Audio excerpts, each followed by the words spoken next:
Guys, I want to thank the sponsors of the podcast. I want to thank GoHunt.com, my friend Cody Nelson, the glassing guru, the optics authority. He's the optics manager at GoHunt.com. If you have any interest in buying optics or have any glassing questions, whether it be tripods, spotting scopes, rifle scopes, range finders, anything to do with glassing, give Cody a call, 702-847-8747. That's extension 2, or you can email him at optics@gohunt.com. You can also send him a text or call him on his cell phone at 602-399-3699. Guys, right now at GoHunt.com Insider, you can take advantage of the free trial. Go to GoHunt.com/JScott. You're going to be able to take advantage of a free trial of the Insider. GoHunt is always adding more value for their Insider members. They've now added real 3D maps as a part of Insider for no additional cost. What an incredible value. Very soon they're going to have their mobile app up as well. Go to GoHunt.com/JScott and sign up for a free trial. If you're already an Insider member, it's automatically part of your Insider membership. And you can just go to the Maps tab up at the top once you sign in as an Insider. I also want to thank KUIU Ultralight Hunting. That's the gear that I wear on all of my hunts. To find out more, you can go to KUIU.com, KUIU.com. They're a direct-to-consumer company. They sell everything off of the KUIU.com website. I also do a lot of question and answer on my Instagram where I'm answering questions about guys wanting to know about gear about KUIU, so tune into my Instagram. I want to thank KUIU for their sponsorship. I also want to thank Phonescope.com. Use the JScott20 promo code. You're going to get a 10% discount on all orders. Again, thanks to all the sponsors of my podcast.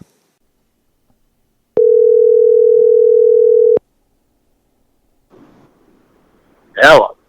This is a collect call from Jay Scott. Do you want to receive the charges? Hell no. Is it whitetail season yet, buddy? It is actually open right now. If you want to come out and climb in the stand, you could. How fast is the truck? Do you just have the ears pinned back, just getting out of Arizona and Colorado as fast as you, as far away from elk season as you possibly can? Dude, what elk season? I mean, goodness. All I'm hearing is absolute horror stories from Arizona. It's there's no two ways about it. I talked to everybody from. Now, I talked to a lot of people this year, from outfitters, long-time outfitters, to just people that have lived in the area and hunted for a long time. I mean, from 9 to 7 west, 7 east, 6A, 6B, 5B, dead. Just dead. Now, yeah, is there a little flare up here, a little pocket? Oh, there's a bull that's bugling. Yay! And then, of course, 20 different guys just all pile in on it, because it's the only bull that's bugled in 2 weeks. Yeah. So it's just, it was by far, and I tend to agree with this, it was by far the hardest elk season that I've ever experienced while knowing elk are right there. You know what I mean? They're hitting water every night. They're nocturnal. And we would go and just, I'd call my way through some of the Pinion Juniper stuff to where, you could sit there with binocs and you could literally watch them move across the landscape. You could see where they were going to bed. We knew where they were bedding. And we'd just slip in there and we'd work our way in, and I'd call a little bit, work our way, call a little bit. Then all of a sudden stop. You're like, oh, crap, there's an elk bedded 30 yards in front of us. There she is.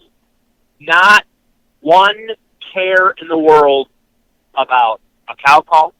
Not one care in the world about a bugle. They didn't care about anything.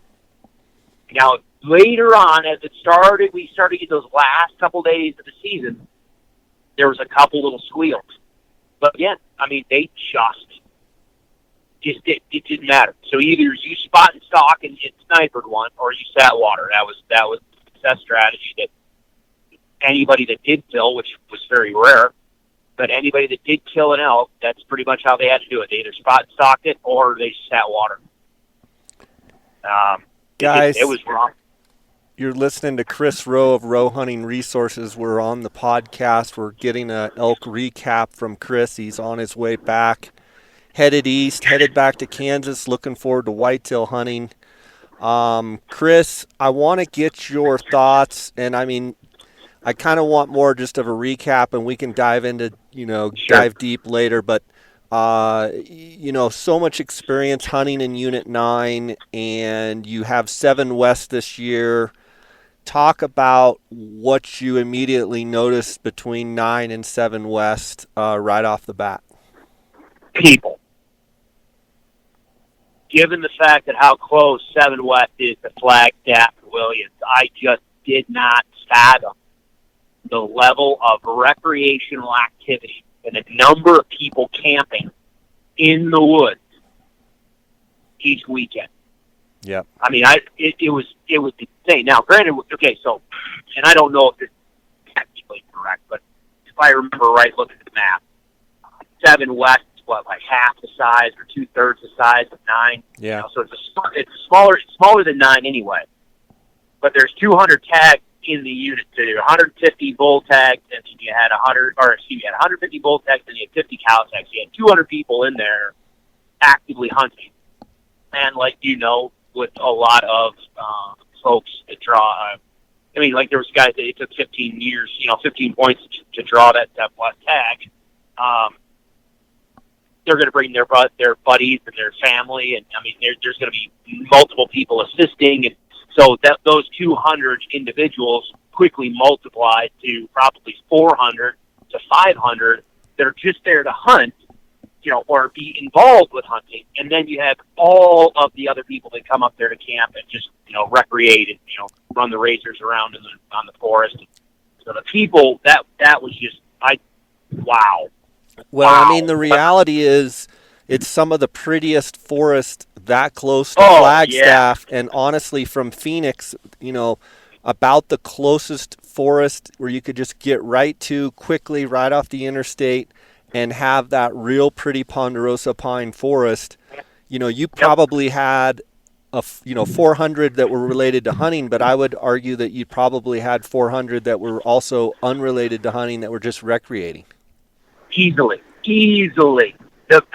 The places you would find camps. I mean, that's the thing that was the other. I mean, obviously it's related to people, but I mean, you had camps. I mean, you'd look at a map. Okay, you, whether it's your Onyx or you get your flatline map or whatever, you look at it and say, okay, we got roads here, we got roads there, we got water here, we got water there.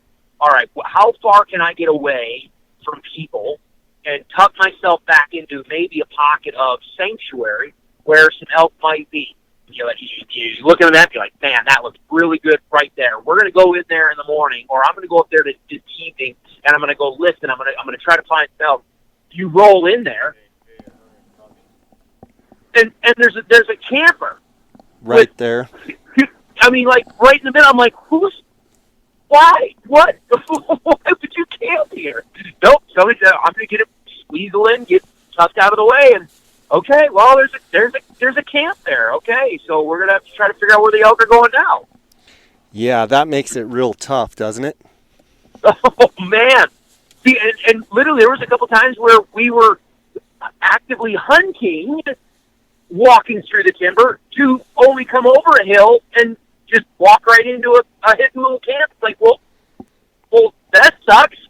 It's just okay. Well, plan B, I guess. So the number of people was the biggest shocker, and then everybody dealt with it. Just how dry this year was, and the lack of forage. Did you get any bugling at all during daylight? The last couple, so September 10th, night before the season, and basically 9th and 10th, I had a little basin that had 3 different bulls in it and a bunch of cows. And they were bugling like, I'm not aggressive, but they were bugling regularly to where I could pattern them by just listening to them move across the landscape. Problem was, it's about 3 other different groups of hunters figured that out as well. And so opening morning, they were talking until everybody went in and boogered them, and then that was it. Everything. So we had the disturbance of hunters, but we also had that initial kind of weather change where we had a bunch of high pressure system move in, and it just shut everything down. So September 9th and 10th, they were talking a little bit for us, just in pockets, not unit wide, just in a little pocket here or a little pocket there. And then I didn't get into elk that were talking until literally the last couple days of the season. And when I finally left, there was one that was finally in the pine, finally bugling behind camp at night. But no, the bulk of the season, you could not buy a mule. So it was a bummer. It was a bummer of season. It was a perfect season for 2020. Let's just put it that way. Yeah, that's what I'm hearing. It's just 2020 elk season fit right along with the COVID season. What I know you went up to 9 and saw some of our friends and stuff. What did you hear about 9? Same. I mean, and again, you could go around the unit to find pockets, a little here, a little there, but it didn't seem like there was any. It wasn't. That's one thing that in the past I've noticed with 9, because it's so big and because the habitat is so diverse. It's one thing if you're targeting a giant bull and that giant bull lives in a certain area. Okay, if you're going at that one bull, you stick with him, and okay, maybe the rut is horrible there, but you can target him. You're going after a water hole or something like that. But if you just want activity, the beautiful thing about 9 is there's so many different places you can go, so many different habitats, and it's so big that you literally can have good rain at one end of the unit and no rain on the other end of it. So there's diversity there where you can literally go and find the activity. Usually, from what I heard with the friends up there, no, it was exactly like what we saw in 7 West, which was exactly the same report that I got from 7 East, which was the exact same thing. That there was 2 guys that were hunting 6A, 6B that said the same thing. You might get lucky, or somebody got lucky and stumbled into a bull that was bugling, and he'll bugle for morning and an evening, and then it's done. Did you see very many bulls actually harvested? Camped or anything? No. If you had to guess out of the 150 tags, how many bulls do you think were shot? If you just had to take a guess, I'm going to be generous and say 20. 20 out of 150. I'm going to be generous, Jay. I'm dead serious when I say when we got the first report. Oh, and it's typical. I mean, it was typical. So I knew of one guy killed early. He watched the bull go bed, and it was in one of the burn areas and spotty things. I wish I could have met the guy, because I would have shaken his hand, because this guy flat ninja. I know where he killed the bull, and I know the terrain he had to navigate through. So 7 West got a lot of, it's all volcanic geological structure there. So there's a lot of that pumice or lava rock, and the ground, it can be stupidly crunchy and loud.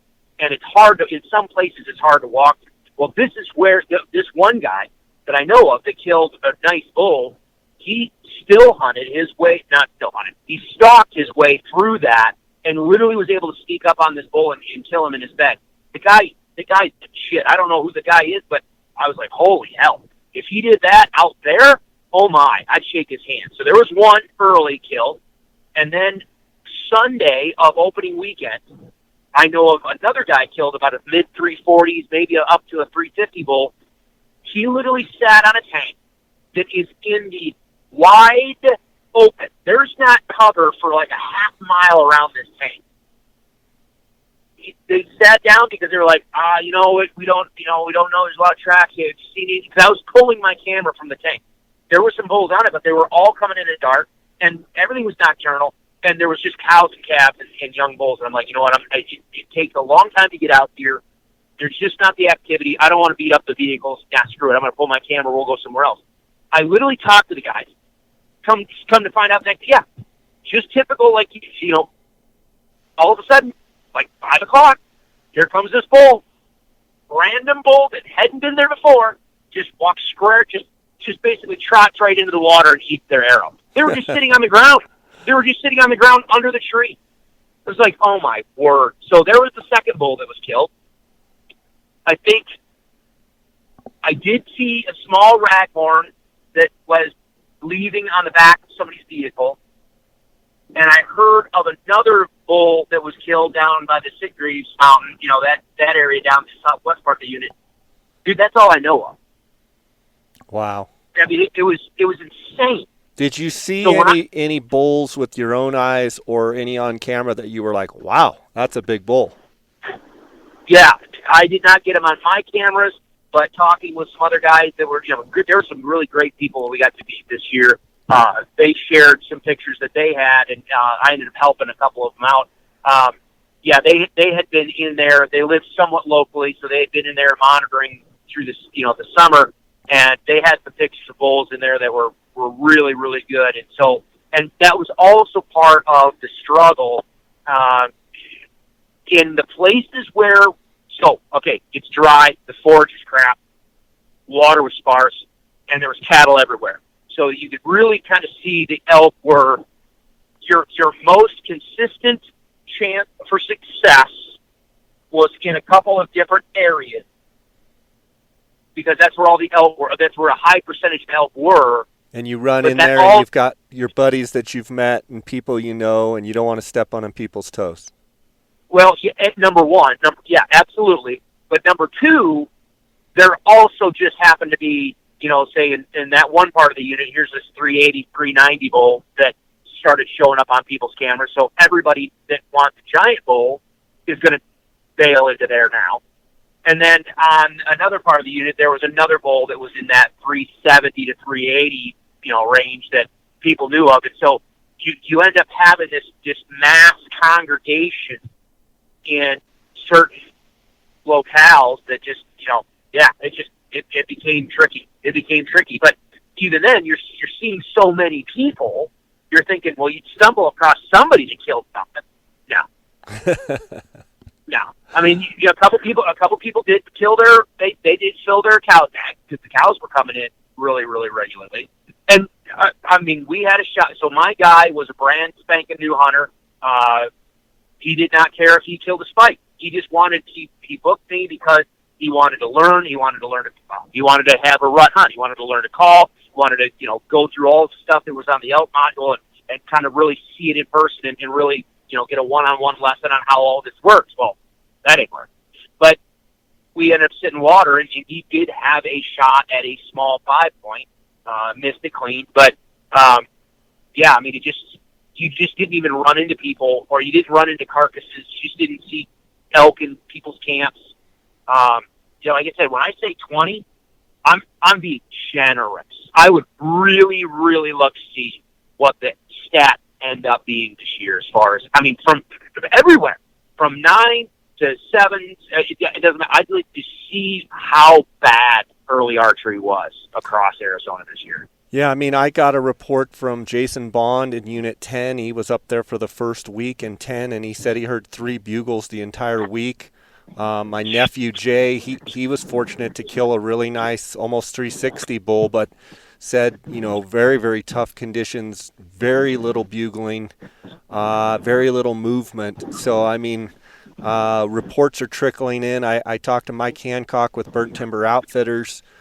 He said probably the worst season in 3C that he's ever seen as far as bugling and activity.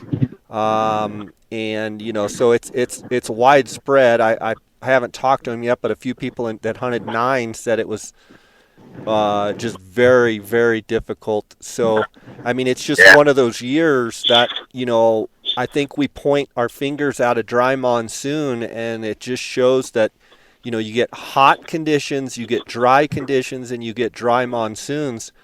They're just not going to be super fired up.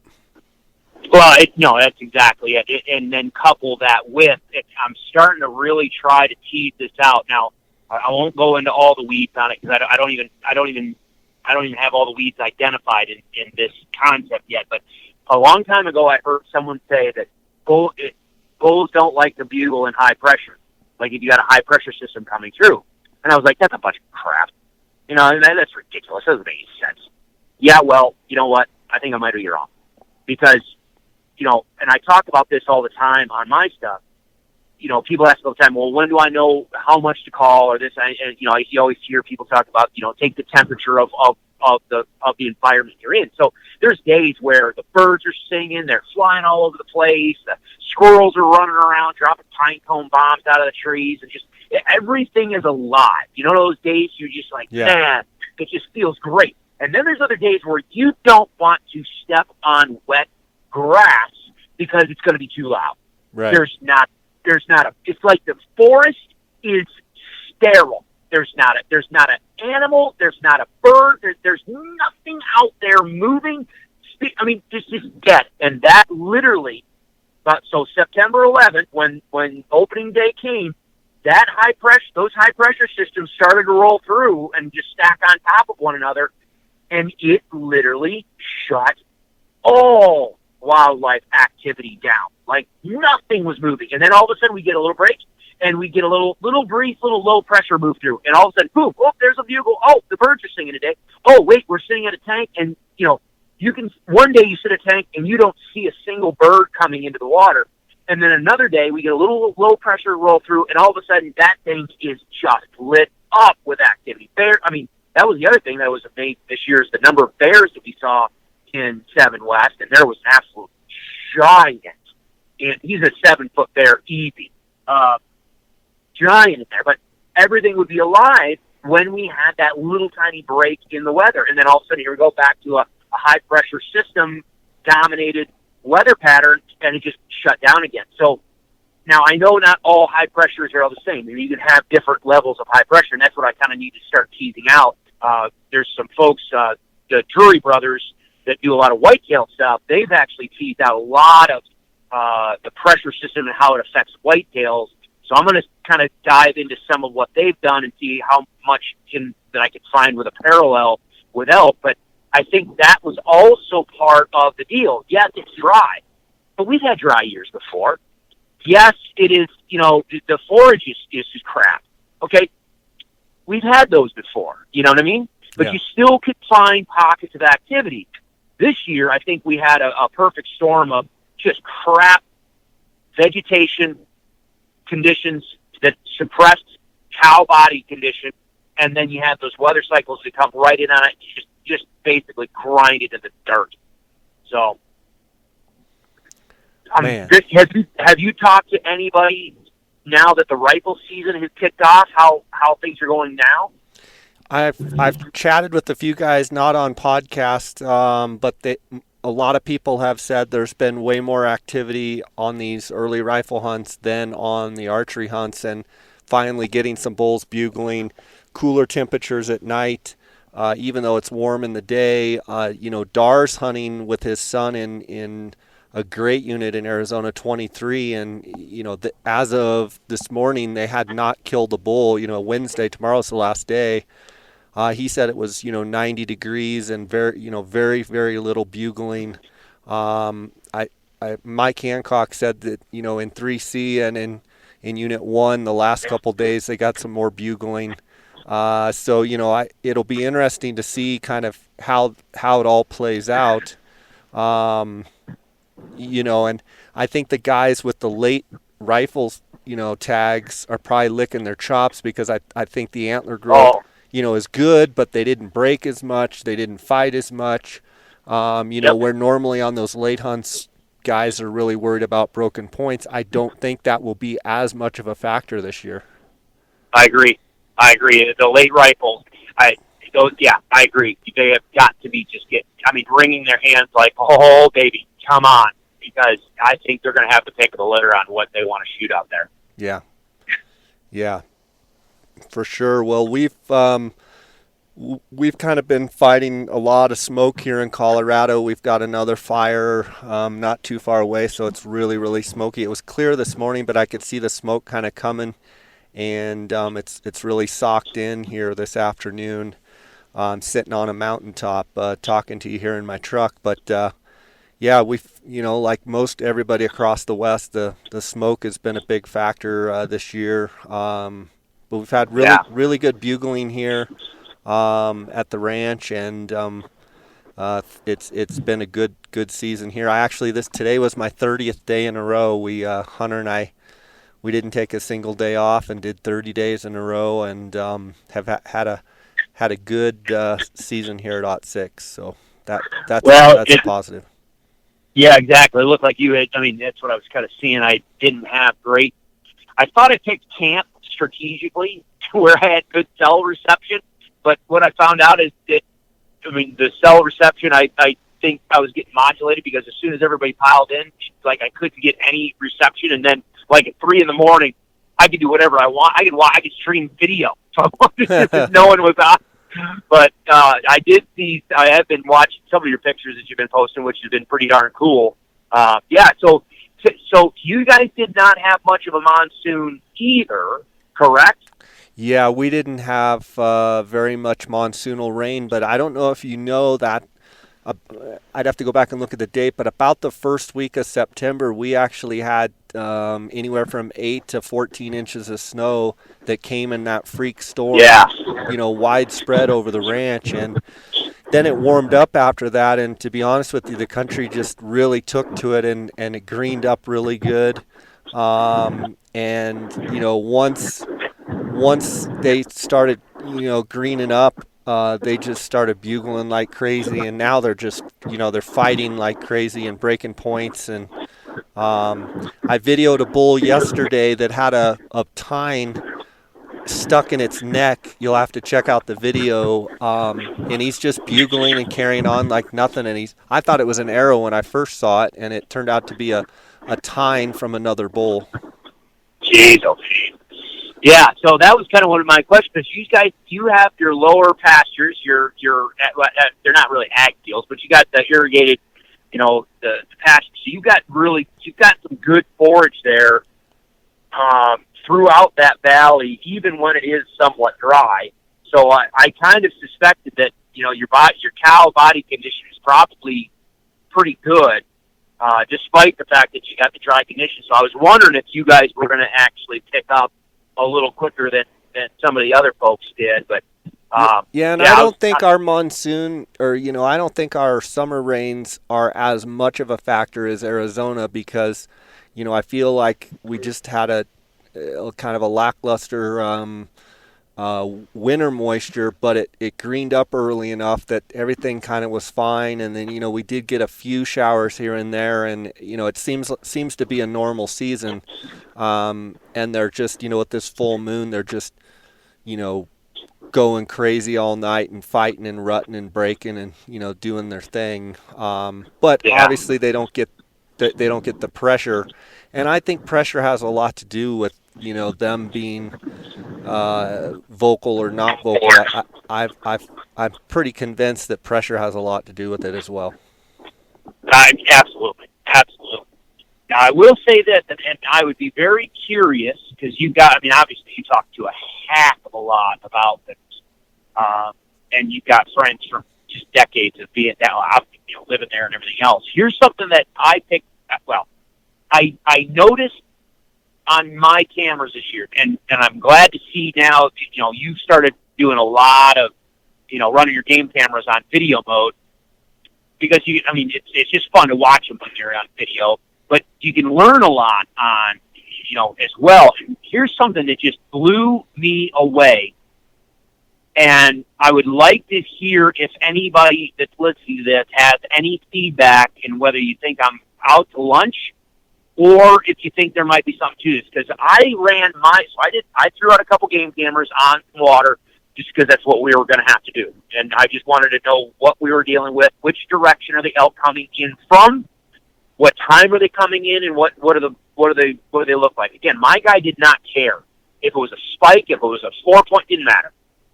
So I ran video, and I started to see something that absolutely blew me away.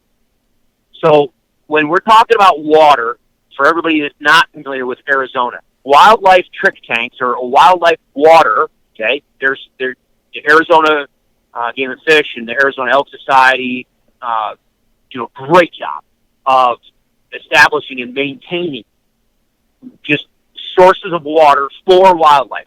Cattle are not allowed to use it. And there are a bunch of different versions, styles of these wildlife drinkers.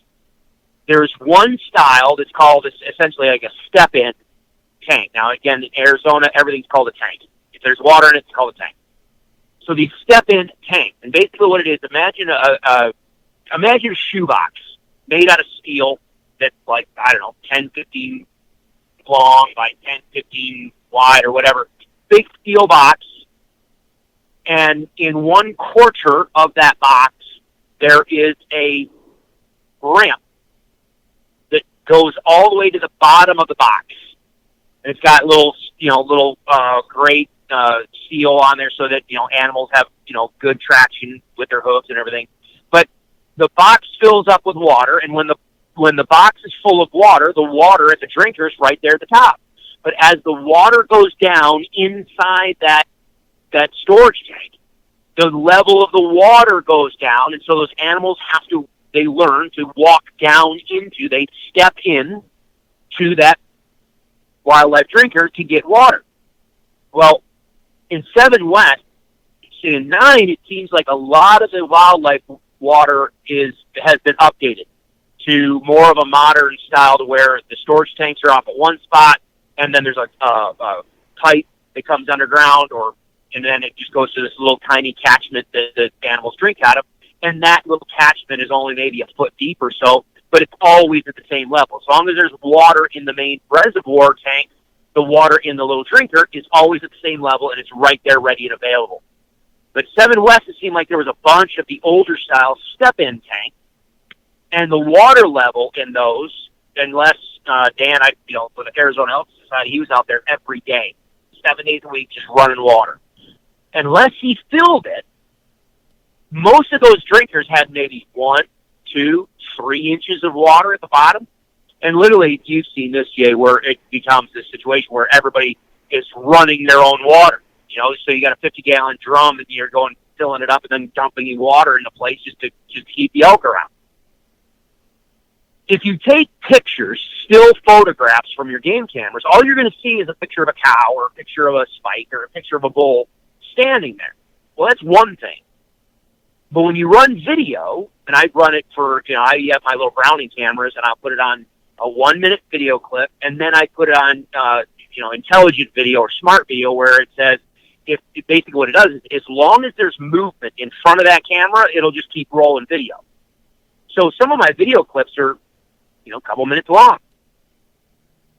What I noticed was we had a pile of animals coming up to those step-in style drinkers that had no idea on how to get water out of them. They just walked in circles around and around and around, and were looking and smelling and looking and smelling and walking around. And then they literally would go to the deep end, essentially, and literally lay on the ground and try to reach their head down in, trying to get the water. And then they stand back up and walk around, and then they kneel down and lay down and try to. They had no idea how to step into that tank to get the water, which suggests to me they don't live there. Otherwise, they would have figured it out, right? Right. So where were they coming from? And then the other thing I noticed was like, okay, well, hold on a minute. People are like, oh, yeah, I'm getting elk on this tank all the time. I'm like, okay, but, and I did. I asked everybody. I said, have you got any pictures of them physically getting a drink? No. Okay. That's good information to have, number one. Number two, you just have a snapshot of a cow and a calf or a spike, whatever. But when I sit there and watch the video, I look at it, I'm like, wait, whoa. That cow's got a tiny little notch out of her ear. The next night, the cow that shows up, okay, she doesn't. That's a different cow. Or these calves, okay, these calves are tiny. Oh, and actually, if you watch it, she's got a little blemish on her left side or her right side, or there's a remnant spot here or whatever. And then the next time you get a picture on the tank, okay, well, there's 2 calves. Well, that's great, but they're different calves. And then you go to the next tank, and so I had cameras on several tanks in a particular region, and all of a sudden I'm getting these animals on these tanks in progression. So they showed up on the one on the east, and then they were on the middle tank, and then they were on the west tank, and I never got them again. They're moving through. Much they're just moving the land. They're wandering the landscape, looking for food and water. So so part of that you go, holy You almost crap. start feeling sorry for them, don't you? Oh, dude, I'm like, there was one tank, there was one little water source that they were actually getting water out, and I'm sitting there looking at it, I'm like, that's going to dry up. So I did. I felt bad. I'm like, man, I just kind of want to, and I didn't, this year I didn't bring a big water tank for myself because it's a new year and I wasn't going to waste time on trying to figure out, I just didn't bring water tank. But now I'm at that, I'm like, yeah, now I just want to go fill it. Yeah. How bad is it? And so I don't know if a lot of people realized how much movement was going on out there to where, yes, just because you're getting animals on camera doesn't mean that they might be stationary there. Right. You got a picture of a group of cows and calves coming into the tank, and that group of cows and calves left. And you're getting new groups each day, but they're not bedding in the same spot. They're not on a particular predictable pattern. They're just moving through. And so some of these people, I think, were out there spinning their wheels, not realizing that, wait a minute, no, these are different elk moving through, and they're just searching. Right. So I don't know. Again, this is my first experience with it. It was a handful of videos, it was clear that that's what was happening, but I don't know how widespread that is.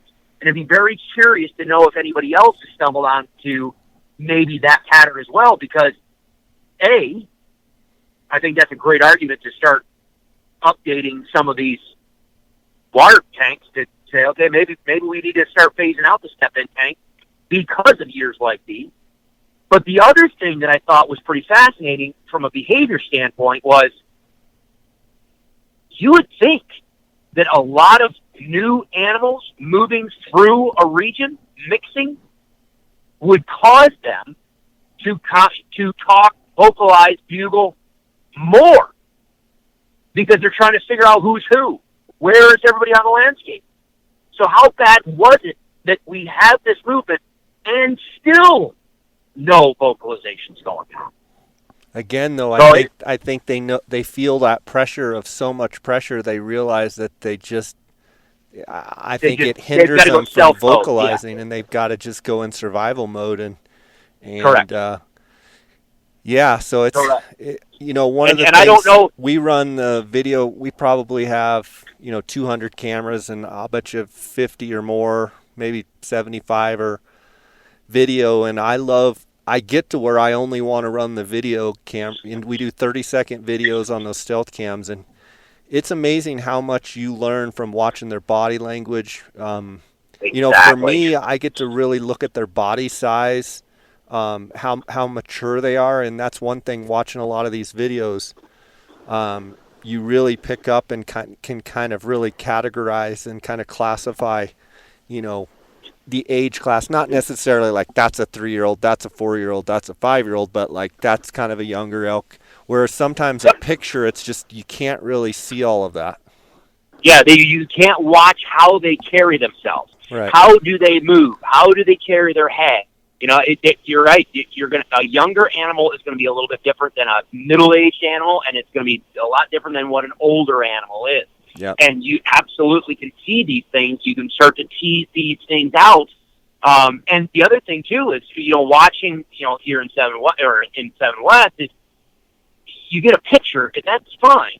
But is that elk coming into that tank just completely relaxed and just moseying in and lingering around the tank and just, spending time? Or is he just like on pins and needles and he's in, he checks it and he's out. He's just like, you see on the video, you're like, oh my gosh, these guys are, they're making a mad dash in, they're grabbing a little something, and they're out. You're gone. We're not lingering. Yeah, necessity. I had a couple pictures of lions out. I had lions on camera, which I haven't had before. I had multiple bears on cameras, which I hadn't had before. And then you couple that with a bunch of people, goodness gracious, like you said, they're in survival mode. Yeah, Chris, I got to get up to my glassing point to glass for this evening. You bet. But I want to catch or find out what your plan is moving forward as far as whitetails on your plate. What are you doing right now? So yeah, just getting ready to go. We are brutal drought as well. I planted half of my food plot in August as a hedge on a bet as to whether or not we were going to get rain. We did. So the stuff that I planted actually did okay.